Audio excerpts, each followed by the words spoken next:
afternoon, ladies and gentlemen.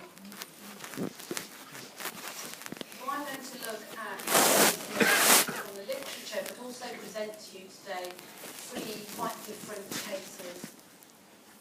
So we know that the current diagnostic criteria for a thrombotic microangiopathy is thrombocytopenia and microangiopathic hemolytic anemia. And the level of organ involvement or dysfunction can be very variable depending on the patient's presentation and exactly the final diagnosis. Now, there's been some controversy in the literature about whether one should undertake ADAMTS 13 activity testing at presentation. And I would suggest to you that it is extremely valuable to try and work out exactly if the patient has TTP or atypical HUS. And in particular, we have this middle group of patients with congenital TTP. And they're probably, albeit rare, 1 per million of the population, there's probably more cases that have yet to be diagnosed, and I think we will hear more about them in the years to come.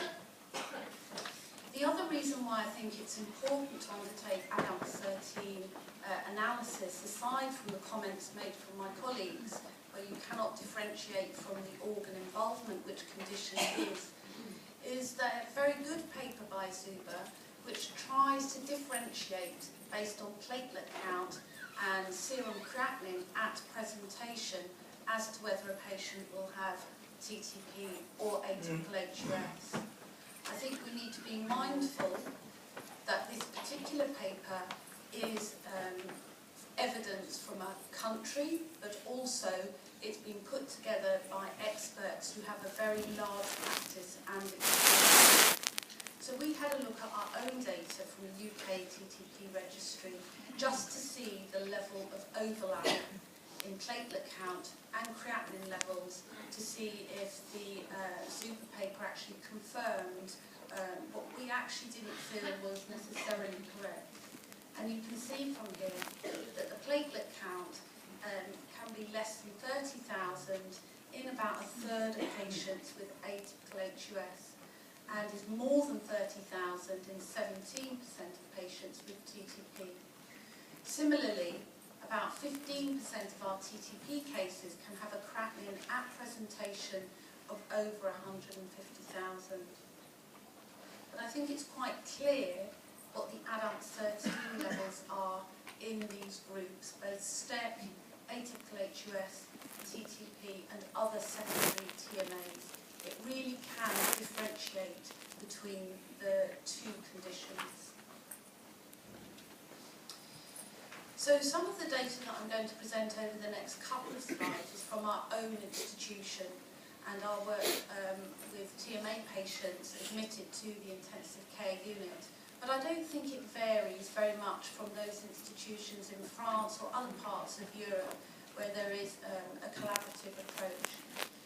So about 50% of all our TMA, acute TMA patients are admitted to the intensive care unit, and that's usually because of neurological dysfunction, which is present in about 66% of patients, and about half of them have a reduced GCS, even if there's no very hard neurological signs.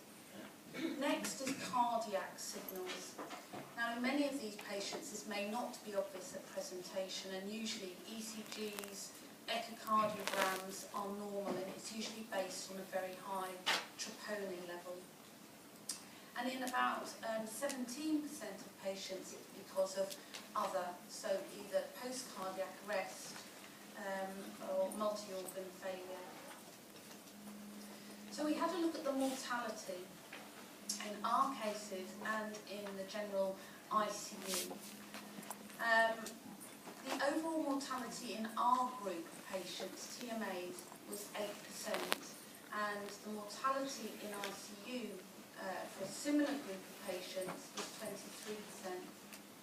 All the deaths related to TMA cases admitted to the intensive care unit was within 10 days of admission, and about a third of these were within 24 hours. And you can see that the main factors we identified was the Apache score at presentation, the SOFA score, the level of IgG to ADAMTS13. Now this may not be immediately available and was done retrospectively, but it confirms those with higher antibodies to the missing enzyme, ADAMTS13, had a higher risk of dying. And again, the troponin level at presentation. So mortality was strongly associated with a reduced Glasgow Coma scale, and that's anything below 15, mechanical ventilation, so about 10% of all patients at presentation, cardiovascular support, and a troponin level above the normal range.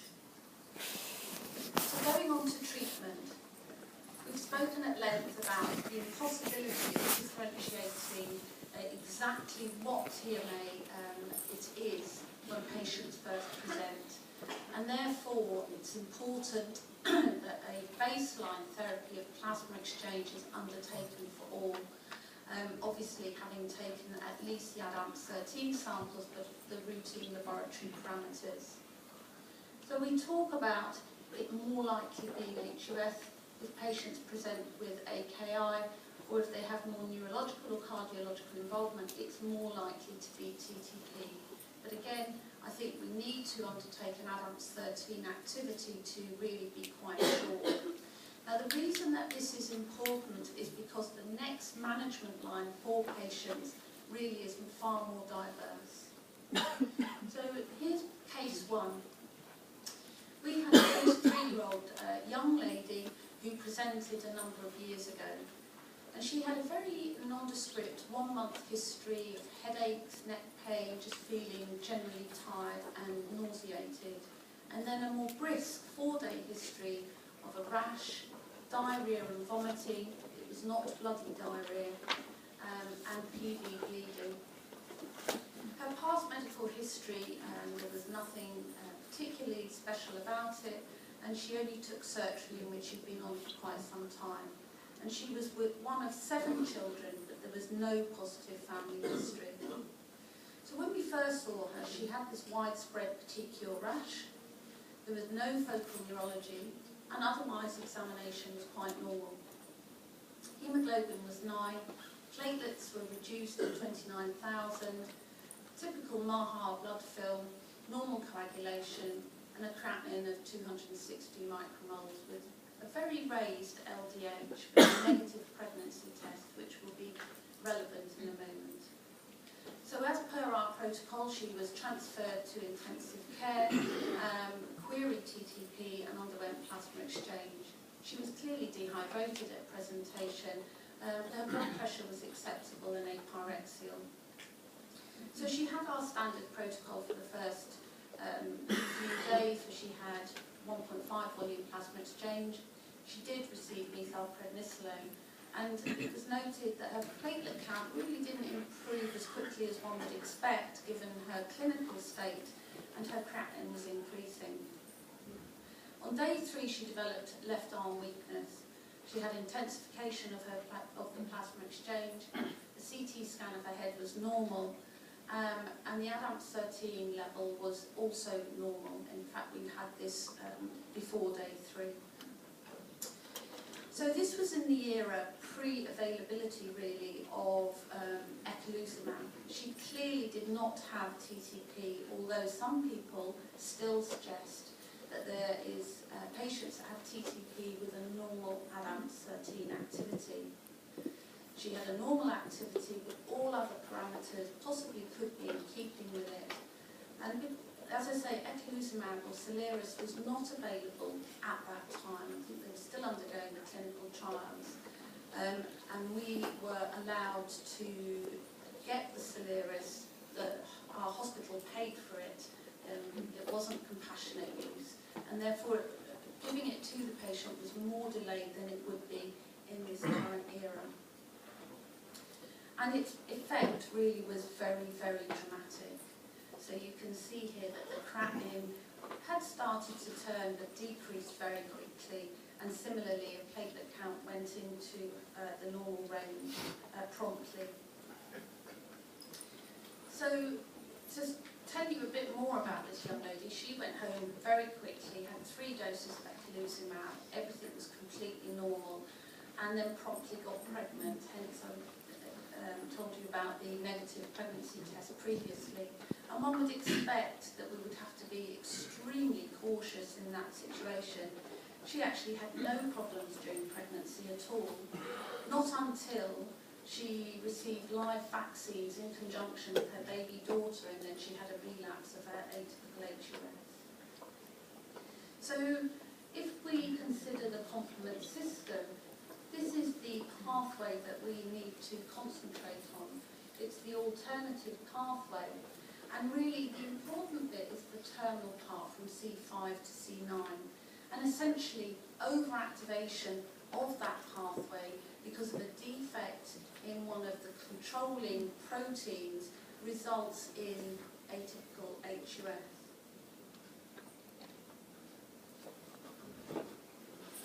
So Soliris or eculizumab acts at the point of C5, so it prevents this overactivation and in fact almost stops all terminal pathway activity. From a side effect profile, that really isn't too much of an issue, other than patients are more at risk than the.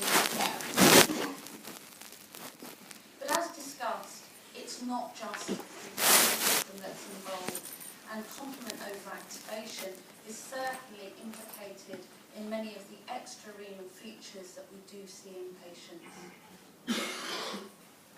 So samples can be taken for complement, primarily the mutation analysis, but one must never wait for these results, and it's at least 8 to 12 weeks in good centres. But all patients do require vaccination to the tetravalent meningococcus, but also meningococcal B. And antibiotics need to be started at the same time as eculizumab is given. So initially we start with a treatment dose of ciprofloxacin, and after about a month, 2 weeks to 4 weeks, you can go to penicillin.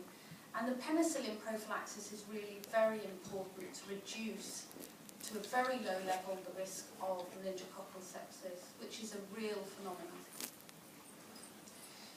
So not all patients will have a mutation that's identified following their admission. But it's important to understand, even at the most basic level, about these mutations, even if we don't remember all of their numbers. The worst is factor H, complement factor H, and it's worse because patients are more likely to have an end-stage renal failure, need a transplant, and in days of old, they used to repeatedly have relapses of their NAHA. And then down at this end, and particularly here, the MCP mutations, and you've already had one case described about MCP, they usually have less severe renal involvement. And the reason it's important to do an ADAPT13 activity, again, is sometimes these patients may have no deterioration in their renal function. Others can have, for stage 4 AKI at presentation. So you can see here the risk of relapse from all of these mutations. So this phenomenon is not now evident in these patients since the advent of complement inhibitors. In the past, it was very, very problematic. Not all patients will have a genetic abnormality, and that does cause a problem. Therefore, it is a clinical diagnosis. And not all patients will have abnormalities in the routine complement levels. So a low C3 is handy. It can point you in the direction that there's an abnormality of the alternative complement pathway. C4 is usually normal because it's not involved in the common pathway. And we actually don't look at factor H levels or factor I levels. They're not particularly helpful in the acute setting. And they're not necessarily predictive of whether a patient has a mutation in that protein. I've already shown this, but it again highlights how quickly and importantly that the hematology response is normalised with the use of eculizumab within the clinical trials. Similarly, with renal function in the past, it rarely improved. Now we not only see improvement that's ongoing in renal function, and it can be with one gentleman that continues to improve 12 months out. But the earlier we start eculizumab, the better the impact on the kidneys. So, case 1, subsequent progress. She requires plasma exchange after starting eculizumab, and in fact you shouldn't really plasma exchange at the same time. Having started the eculizumab on day 14, she was discharged on day 17 from hospital and just received 3 doses in total.